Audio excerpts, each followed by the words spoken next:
Est-ce que le Québec est une société plus accueillante qu'avant? Non, vous m'en demandez beaucoup, hein?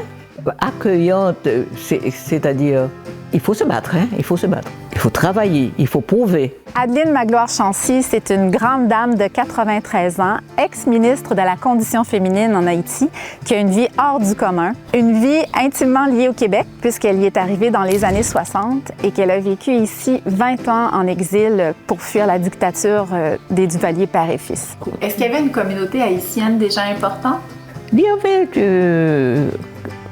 quelques groupes de divertissement, de musique, de ceci, de cela, un peu. Mais c'était très mince. On a cherché tout de suite des camarades.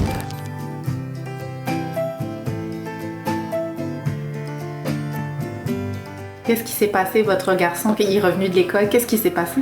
Les professeurs, les employés, etc., ont provoqué cette demande de frotter. Ça a été pour moi que ça a été surtout une révélation.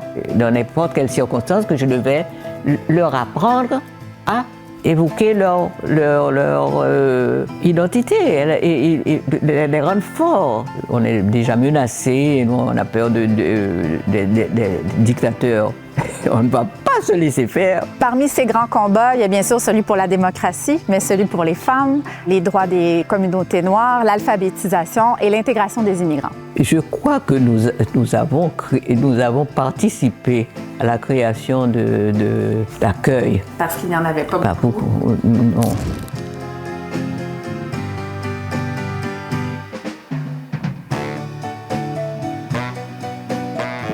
Les personnes qui fréquentaient la Maison d'Haïti au début, en grande partie, c'était les analphabètes.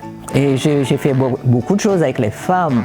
Et puis et aussi l'apprentissage d'apprendre à lire et écrire. Fait intéressant, au début des années 80, Adeline Magloire-Chancy a été recrutée par le ministre d'Immigration de l'époque, qui était Gérald Godin, pour faire partie d'un comité qui veillerait à la bonne intégration des immigrants. Mais elle-même, après 17 ans au Québec, elle n'avait pas encore sa résidence permanente.